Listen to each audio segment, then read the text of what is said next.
বিশ্বকবি রবীন্দ্রনাথ ঠাকুরের হঠাৎ দেখা। রেলগাড়ির কামরায় হঠাৎ দেখা, ভাবিনি সম্ভব হবে কোনোদিন। আগে ওকে বারবার দেখেছি লাল রঙের শাড়িতে, ডালি ফুলের মতো রাঙা। আজ পড়েছে কালো রেশমের কাপড়, আঁচল তুলেছে মাথায়, দোলন চাঁপার মতো চিকন গৌর মুখখানি ঘিরে। মনে হলো কালো রঙে একটা গভীর দূরত্ব ঘনিয়ে নিয়েছে নিজের চারদিকে, যে দূরত্ব সর্ষে ক্ষেতের শেষ সীমানায় শালবনির নীলাঞ্জনে। থমকে গেল আমার সমস্ত মনটা।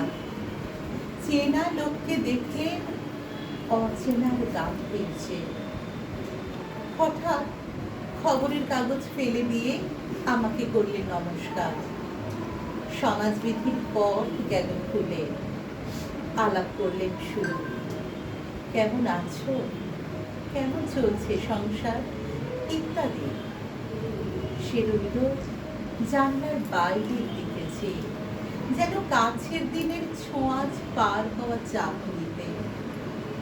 দিলে অত্যন্ত ছোট দুটো একটা জবাব, কোনোটা বা দিলেই না। বুঝিয়ে দিলে হাতের অস্থিরতায় কেন এইসব কথা।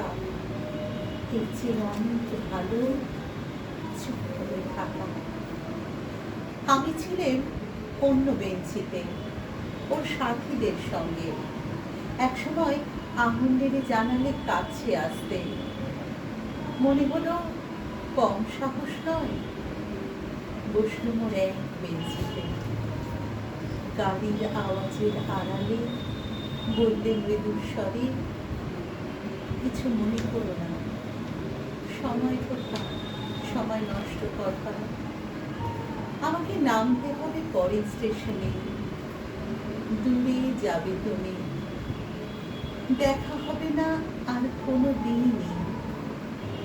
তাই যে প্রশ্নটার জবাব এত কাল থেমে আছে, শুনবো তোমার মুখে।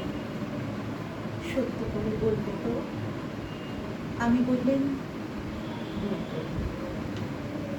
বাইরের আকাশের দিকে তাকিয়ে শোধ হলো, আমাদের গেছে যে দিন একেবারেই কি গেছে, কিছুই কি নেই বাকি।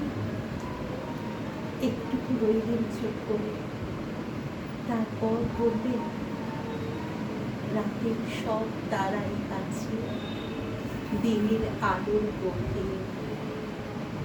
খটকা লাগলো, কি জানি বানিয়ে বললেন নাকি। ও বললে, থাক এখন যাও ওদিকে। সবাই নেমে গেল পরের স্টেশনে। আমি চললাম।